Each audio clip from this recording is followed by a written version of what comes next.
नमस्कार मित्रों, जय श्री कृष्णा। आज का हमारा विषय है अक्षय तृतीया। आप नाम से ही समझ गए होंगे कि अक्षय तृतीया जिसका कभी क्षय नहीं होता है। वैशाख शुक्ल तृतीया को हम अक्षय तृतीया का यह पावन पर्व मनाते हैं मित्रों। प्रथम, द्वितीय और तृतीय। जब हम तिथि की बात करते हैं तो हम चंद्रमा से ही हम तिथि का ज्ञान करते हैं मित्रों। चंद्रमा की एक कला को हम तिथि कहते हैं, ठीक है। भचक्र में सूर्य और चंद्रमा का जो आपसी कोण होता है वह 0 अंश का होता है। जब दोनों आपसी जो कोणीय स्थिति बनती है चंद्रमा और सूर्य की, उसमें उनकी जो दूरी होती है ना, वह 0 अंश की होती है।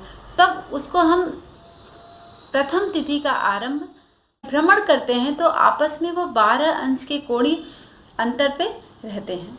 सूर्य और चंद्रमा 12 अंश के कोणीय अंतर पे रहते हैं जब वह मूव करता है हमारे भचक्र में, सूर्य और चंद्रमा।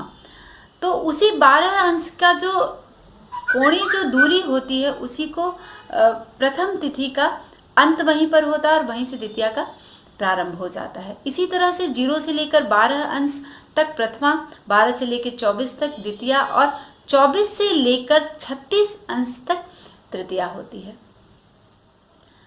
तो 24 से लेकर 36 अंश तक जो हमारे भचक्र में जो दूरी होती है चंद्रमा और सूर्य की, उसी को हम तृतीया तिथि उसी दिन मनाते हैं, ठीक है। तो वैशाख शुक्ल तृतीया का विशेष महत्व है हमारे जीवन में। इस दिन हमें दान करना चाहिए, हमें जप करना चाहिए, हमें स्नान करना चाहिए, गंगा स्नान हो, किसी भी पवित्र स्थल पर जाकर हमें स्नान करना चाहिए। बहुत ही शुभ इसका महत्व है और भी हमें करना चाहिए। ये जो पुण्य कर्म है ना, वो कभी क्षीण नहीं होते हैं। अक्षय तृतीया को आप अक्षय तृतीया के नाम से भगवान जो बद्री नारायण है, उनका जो कपाट है, उनका जो मंदिर का जो पट है, वह आज ही के दिन यानी अक्षय तृतीया के दिन से ही खुलता है।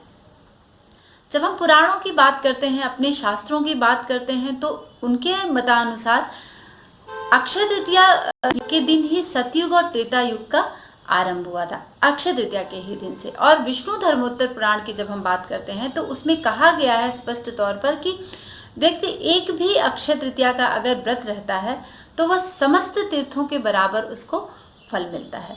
तो आप समझ सकते हैं कि अक्षय तृतीया का जो ये विशेष महत्व है कितना पावन है और कितना पवित्र है। तो आप सबको अक्षय तृतीया का ये जो पर्व है उसकी ढेर सारी शुभकामनाएं। और आप इस पर्व के दिन सारे विशेष काम अपने कर सकते हैं। इसमें किसी भी मुहूर्त को आपको नहीं देखना है। सूर्योदय से लेकर सूर्यास्त तक समस्त शुभ काम। इस अक्षय तृतीया के दिन विवाह का विशेष महत्व होता है। और इसके अलावा भी जितने भी शुभ कार्य हैं हमारे शास्त्रों में जो बताए गए हैं, हमारे 16 संस्कारों के अनुसार, वो सब कुछ आप अक्षय तृतीया के दिन कर सकते हैं। इसका विशेष शुभ फल हमारे जीवन में मिलने वाला है और मिलता भी है। सबसे पहले आप जान लें कि अक्षय तृतीया के दिन आप सभी को व्रत रहना है। जो भी हमारा ये वीडियो देख रहे हैं उन सभी मित्रों से मेरा ये आग्रह है, चाहे वे किसी धर्म जाति के हों, वहाँ कहीं लिखा है कि किस धर्म के लोग कर सकते हैं और किस धर्म के लोग नहीं कर सकते हैं। आप किसी भी धर्म के हैं, आप अक्षय तृतीया का व्रत कर सकते हैं, क्योंकि सभी को शुभ मंगल कामना की एक प्रतीक्षा होती है कि हमारे जीवन में शुभता आए और कभी भी हमारे जो पूर्ण कर्म हैं या फिर जो भी शुभ कार्य हैं उसका क्षय ना हो। आप सभी चाहते हैं ना। तो हमारा ये रिक्वेस्ट है, हमारी ये गुजारिश है आप सभी से कि आप किसी भी धर्म के हैं, किसी भी जाति के हैं, जो भी आपका विशेष कार्य है जिसको आप बहुत दिनों से सोच रहे थे कि अक्षय तृतीया के दिन हम प्रारंभ करेंगे, या फिर मुहूर्त की बात सोच रहे थे कि किस दिन से हम उसका प्रारंभ करें, तो आप अक्षय तृतीया के दिन इसका प्रारंभ कर सकते हैं मित्रों।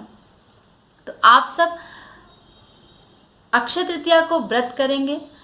और सभी जो जब हम धान्य की बात करते हैं, अनाज की बात करते हैं, जिसको हम अपने रोजमर्रा हम श्रवण करते हैं, अपने शरीर को पुष्ट बनाते हैं, तो अन्न से विमुख हम नहीं है मित्रों, है ना। तो अन्न से जब विमुख नहीं है तो हमें व्रत जब करेंगे तो उसका कैसे शुभ फल हमें प्राप्त होता है, क्योंकि बिना दान किए कोई भी विशेष कार्य आपका सफल नहीं होता है। कोई भी पूजा आप करते हैं तो उसमें दान करते हैं, कोई भी व्रत आप करते हैं तो उसमें दान करते हैं, या किसी भी कष्ट के लिए, किसी भी ग्रही उपाय के लिए हम दान करते हैं। तो अक्षय तृतीया को सबसे ज्यादा जो दान का महत्व है वो किस अन्न का है? वह है जौ, क्योंकि हमारे सभी धान्यों में जौ को राजा माना गया है। और इसी दिन से नर नारायण, अक्षय तृतीया के ही दिन से नर नारायण परशुराम और हयग्रीव अवतरित हुए थे। और इस दिन परशुराम जयंती भी मनाई जाती है, हयग्रीव जयंती भी मनाई जाती है, और नर और नारायण की भी जयंती मनाई जाती है। यानी हमारी उत्पत्ति का ही दिन माना जाता है अक्षय तृतीया। तो आप सब इस विशेष पर्व को बहुत ही सात्विक तरीके से मनाएं, व्रत रहें और कुछ ऐसा जप कर लें। कोई भी मंत्र आप ले लें। मैं यहाँ पर आपको मंत्रों से नहीं बांधूंगी मित्रों, क्योंकि विष्णु भगवान की मान्यता है इस दिन, अक्षय तृतीया के दिन। तो आप विष्णु भगवान का कोई भी मंत्र ले लें, कोई भी मंत्र ले लें। ओम नमो भगवते वासुदेवाय ले लें, विष्णु सहस्त्र नाम का जप कर लें, गजेंद्र मोक्ष का पाठ कर लें, भागवत पुराण कर लें।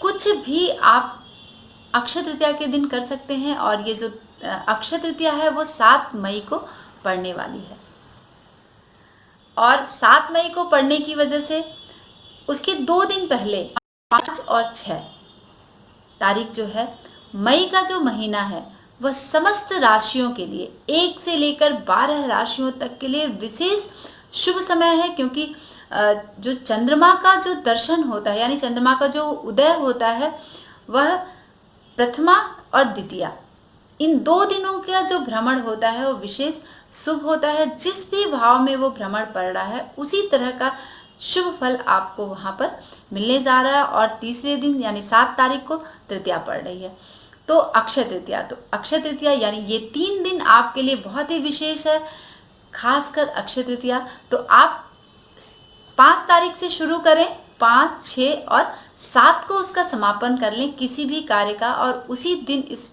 अपने विशेष कार्य को 7 तारीख को संपन्न करें। तो आपको पूरे वर्ष और पूरे जीवन, जिस भी कार्य का आरंभ करते हैं, पूरे जीवन आपको ये शुभता मिलने वाली है मित्रों। तो मुझे उम्मीद है कि इस अक्षय तृतीया को आप सभी व्रत रहेंगे, चाहे वे किसी धर्म के हैं, चाहे वे किसी जाति के हैं, चाहे किसी संप्रदाय को मानने वाले हैं, कोई भी हैं। अगर आप इंसान हैं, मनुष्य हैं, धरती पर हैं, जीव है आपके अंदर, सिर्फ पशु पक्षी और जानवर को छोड़कर, तो आप इस अक्षय तृतीया का व्रत जरूर रखें। और अक्षय तृतीया के दिन जौ का दान जरूर करें।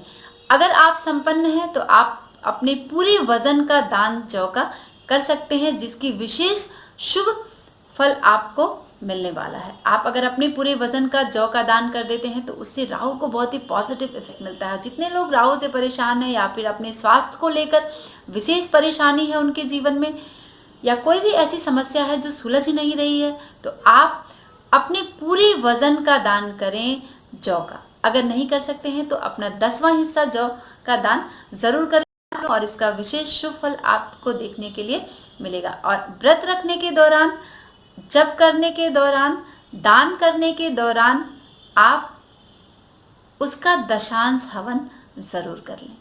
आप खुद से करें, किसी भी ब्राह्मण की जरूरत नहीं है। और अगर आप ब्राह्मण से कराते हैं तो सर्वोत्तम है, लेकिन अगर आपके पास इतना आप एफर्ट नहीं कर सकते हैं तो आप खुद से करें, जिसका आपको पूर्ण शुभ फल इस अक्षय तृतीया के दिन मिलने वाला है।